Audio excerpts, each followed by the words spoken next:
Hi, Acacia friends. Here's our book, Charlotte's Web. We're getting really close to the end of this book. Today I'm going to read chapter 20, and the title of chapter 20 is The Hour of Triumph. Special announcement, said the loudspeaker in a pompous voice.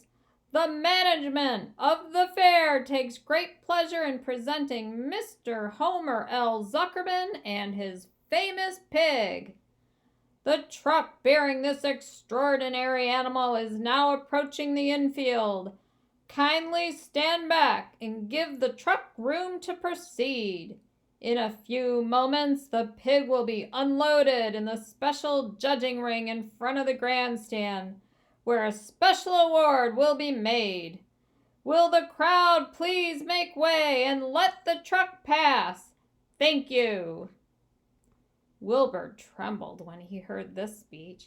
He felt happy but dizzy. The truck crept slowly in low speed.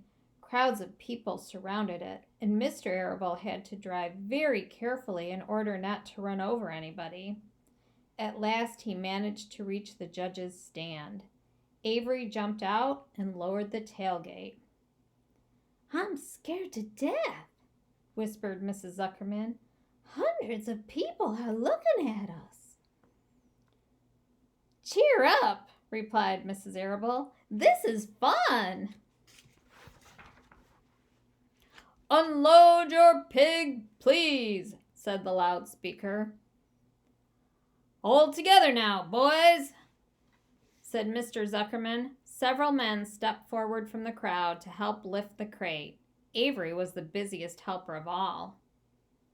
Tuck in your shirt, Avery, cried Mrs. Zuckerman, and tighten your belt. Your pants are coming down. Can't you see I'm busy?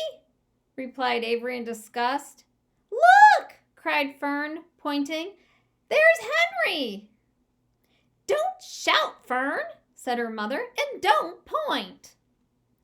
Can I please have some money? Asked Fern. Henry invited me to go on the Ferris wheel again, only I don't think he has any money left. He ran out of money.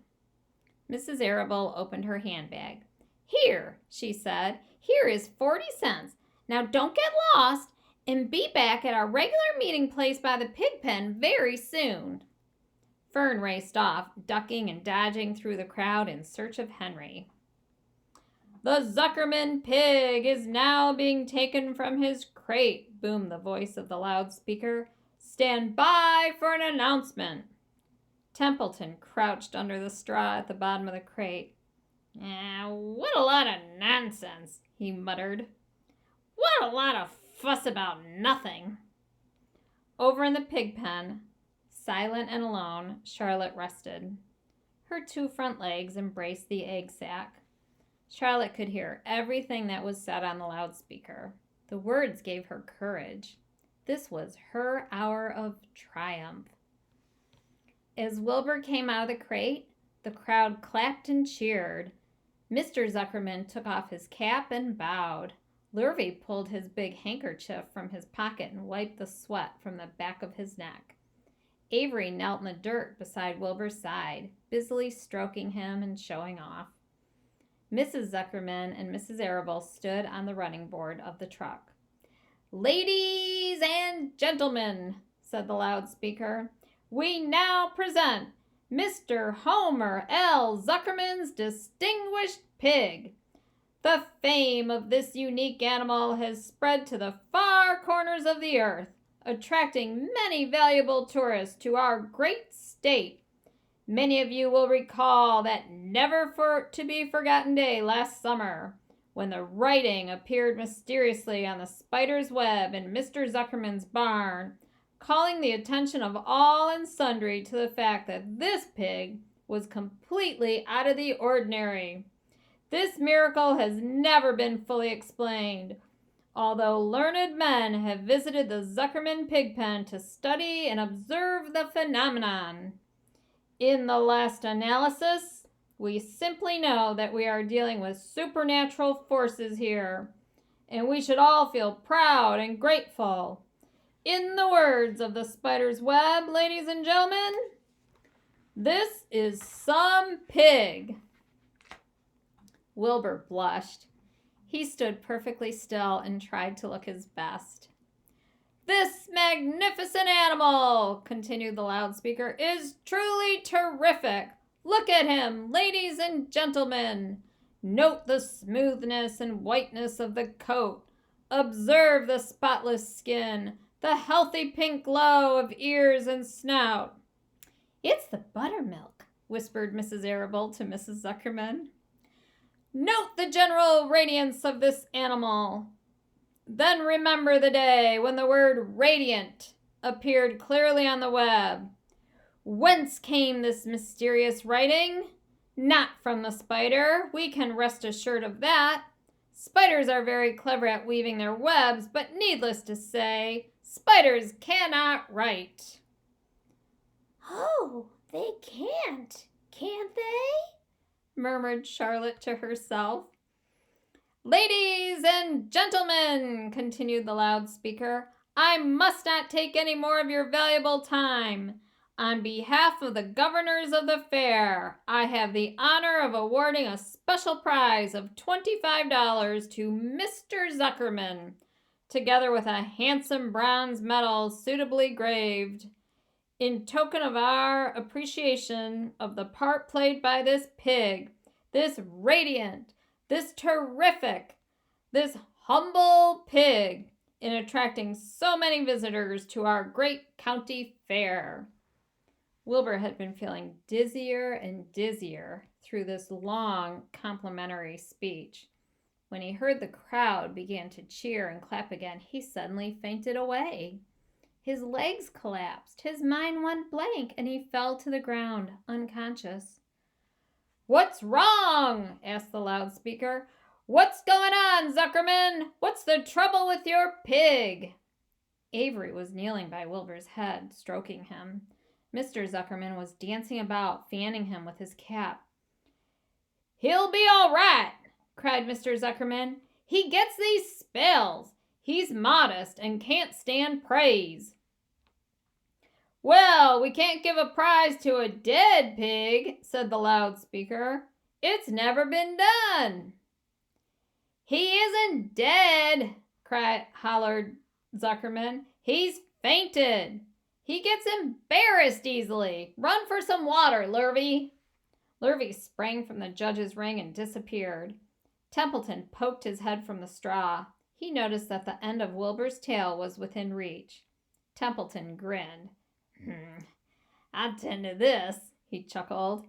He took Wilbur's tail in his mouth and bit it, just as hard as he could bite. The pain revived Wilbur. In a flash, he was back on his feet. Ouch! He screamed. Hooray! Yelled the crowd. He's up! The pig's up! Good work, Zuckerman! That's some pig! Everyone was delighted. Mr. Zuckerman was the most pleased of all. He sighed with relief. Nobody had seen Templeton. The rat had done his work well. And now one of the judges climbed into the ring with the prizes. He handed Mr. Zuckerman 2 $10 bills and a $5 bill. Then he tied the medal around Wilbur's neck. Then he shook hands with Mr. Zuckerman while Wilbur blushed. Avery put out his hand, and the judge shook hands with him too. The crowd cheered. A photographer took Wilbur's picture. And here's an illustration where you can see that.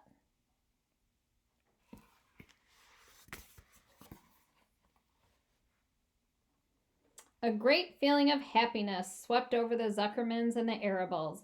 This was the greatest moment in Mr. Zuckerman's life. It is deeply satisfying to win a prize in front of a lot of people. As Wilbur was being shoved back into the crate, Lurvy came charging through the crowd carrying a pail of water. His eyes had a wild look. Without hesitating a second, he dashed the water at Wilbur. In his excitement, he missed his aim, and the water splashed all over Mr. Zuckerman and Avery. They got soaking wet. For goodness sake, bellowed Mr. Zuckerman, who was really drenched. What ails you, Lurvy? Can't you see the pig is all right? You asked for water, said Lurvy meekly. I didn't ask for a shower bath, said Mr. Zuckerman. The crowd roared with laughter. Finally, Mr. Zuckerman had to laugh too. And of course, Avery was tickled to find himself so wet, and he immediately started to act like a clown. He pretended he was taking a shower bath. He made faces and danced around and rubbed imaginary soap under his armpits. Then he dried himself with an imaginary towel. Avery, stop it, cried his mother. Stop showing off. But the crowd loved it. Avery heard nothing but the applause. He liked being a clown in a ring, with everybody watching, in front of a grandstand. When he discovered there was still a little water left in the bottom of the pail, he raised the pail high in the air and dumped the water on himself and made faces. The children in the grandstand screamed with appreciation. At last, things calmed down. Wilbur was loaded into the truck. Avery was led from the ring by his mother and placed on the seat of the truck to dry off. The truck, driven by Mr. Arable, crawled slowly back to the pig pen. Avery's wet trousers made a big wet spot on the seat. And that's the end of chapter 20. Pretty exciting day for Wilbur. All right, when I see you next, I will read chapter 21 to you. I'll see you then. Bye-bye.